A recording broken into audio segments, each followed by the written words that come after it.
මෙයාට කතා කරන්න බෑ. කන් ඇහෙන්නේ නැහැ. කිසිම දෙයක් තේරුම් ගන්න බෑ. ඒ විතරක් නෙමෙයි මෙයාට කිසිම දෙයක් දැනෙන්නේ නැහැ. හැබැයි ජීවත් වෙනවා. මම දැන් මෙයාගේ හැට ටෝච් එක ගහනවා.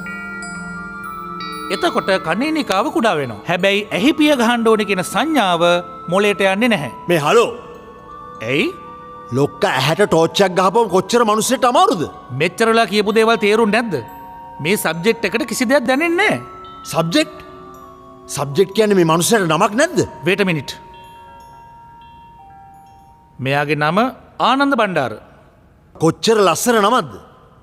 ටිකක් වැදගත් විදිහට කතා කළොත් හෙන ගහනවද? නිර්වාන් ඇයි ඔච්චර හැඟුම්බර වෙන්නේ? අපි මොනවා කිව්වත් මෙයාට ඒව තේරෙන්නේ නැහැ. Please let others to study. අනේ නිර්වාන් ඕගොල්ලන්ගේ මෙඩිකල් කැරියර් එකේදී මේ වගේ යූස්ලස් කැරක්ටර්ස් ඕන තරම් හම්බ වෙනවා. මේ වගේ මිනිස්සෙක්ව මෙච්චර කල් බෙහෙත් වලින් විතරක් ජීවත් කරවන්න හදන එක මෝඩකමක්. අනිත් එක මේ සබ්ජෙක්ට් එකට අවුරුදු 12ක් තිස්සේ මේ රෝහලේ ඇඳක් වෙන් කරලා තිබිච්ච එක ඊටත් වඩා මෝඩකමක්. මේ වගේ අහිංසකෙක්ට ඇඳක් දෙන එක මෝඩකමක් කියලා තමුසේ කියන්නේ. එතකොට තමුසේ කොහොමද කියන්නේ මෙයා කවදාවත් සනීප වෙන්නේ නැහැ කියලා? Why not? I am qualified doctor. Qualified? තමුසේ දෙයියද එහෙම කියන්නේ? තමුසේ මෙයාගේ මොළය ඇතුළට රින් කරලා බැලුවොත් මෙයා සනීප වෙන්නේ නැහැ කියලා කියන්නේ. ඉතින් හිතනවා හොම්බකට කුඩු වෙන්න. Go out. අපි හැමෝම කැමති ඔබතුමා එයාගේ පන්ති තහනම් කරනවා. අනිත් එක සර් ඒකොල්ලෝ ලොකු මතාවියෝ. ඒකොල්ලෝ කතා කරන භාෂාව මොකද්ද? අනික මිනිස්සුන්ව බය කළා ඒ මිනිස්සුන්ගේ වැඩ ගන්නවා. අහිංසක වයසක මිනිස්සු ප්‍රාණය පිට තියාගෙන අනිත් මිනිස්සුන්ගේ වැඩ ගන්නවා. How do you know all these stories? ලු ටැටි ඇයි අපි ආව මෙහෙන් අයින් කරන්නේ? එයාගේ හැසිරීම හොඳ නැති හින්දාද? එහෙම නැත්නම් එයා ප්‍රශ්න අහන වැඩි හින්දාද? ටැටි එයා ප්‍රී මෙඩිකල් එක්සෑම් එකෙන් පළවෙනියා වුණා. අපිට එයාව අයින් කරන්න නම් ප්‍රබල හේතුවක් අවශ්‍ය වෙනවා. Correct. Sit. Okay. There is only one way out. Roshan. yes sir. අපි ප්‍රශ්න පත්‍රයක් හදන්න ඕනේ මේ කොලේජ් ඉතිහාසයේ කවදාක්වත් හදපු නැති අමාරුම ප්‍රශ්න පත්තරේ. එතකොට එයාට ඒක ලියාගන්න බැරුව ෆේල් වෙනවා. ඊට පස්සේ මිනිහා කොලෙජ් එකෙන් අවුට්. සර් නිර්වාන් ලොක්කා වාට්ටුවට ඇඳක් කුස්සන් කඩම් පාත් වෙලා. What is this language? Nonsense. මේ ස්පිරිතාලේ ඕන ප්‍රොබ්ලම්ස් එකක් තියෙනවා නම් අයියට කියන්න. අයියා අපිට කියනවා අපි මේම කරනකොට සප්ලයි කරනවා. අයියා අන්න මාමණ්ඩියා එනවා. එන්න. මට දැනගන්න පුළුවන්ද මෙතන මොනවද වෙන්නේ කියලා? බෑ. sorry. මාමණ්ඩිට කැමති ප්‍රශ්නයක් අහන්න.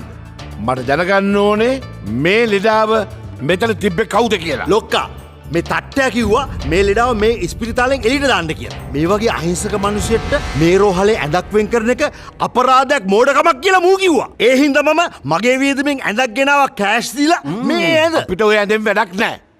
ලොක්කා මේ ඇඳ ඔයාට නෙමෙයි මෙයාට.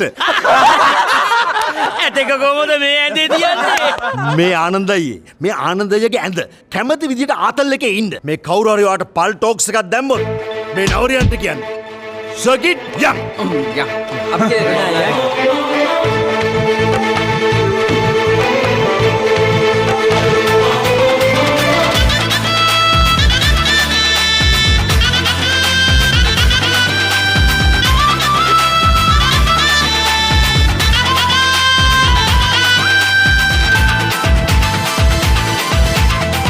බාබර්බුවා මුණ කැපෙයි ආනන්දයේ එල්ල කොල්ලෙක් වගේ ඉන්න ඕන.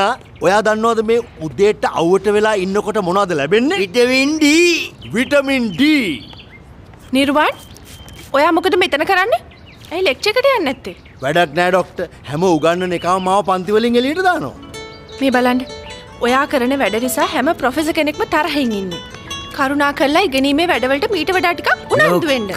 නිර්වාන් මම කතා කරන්නේ ඔයාට. ડોක්ටර් මේ බලන්න. දැන් නියම නළුවෙක්නේ. සාජන් නල්ල තම්පි. ආනන්ද අයියා තමානේ පොරමෝල වගේ හිටියේ දැන් කොහමද නියම නළුවා ආනන්දයි දැන් ඉතින් බය වෙන්න එපා. මේ හැන්ඩි වුණත් එක්ක ඔයාට පුළුවන් මේ මුළු හොස්පිටල් එකේම නර්ස්ලව කොර කරන්න. ආනන්දයි යන්න. නිර්වාණ ඔය වැඩ නවත්තන්න. ඉගෙනීමේ වැඩ හොඳින් කරන්න. ඔයා විභාගේ ෆේල් වුණොත් එහෙම ඒගොල්ලෝ ඔයාව එලවලා දායි. ඔයා හොඳට ඉගෙනගෙන විභාගේ පාස් වුණොත් මං ඔයාට පින්කිව මුණ ගස්වන්න.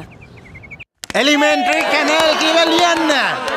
එලිමෙන්ට්‍රි කැනල්. අනේ පොඩ නිෂාද වෙන්නකෝ. මොනවද බලන්නේ? මට ඩිස්ටර්බ් කරන්න එපා. Hot. C-O-R-D code. Oh.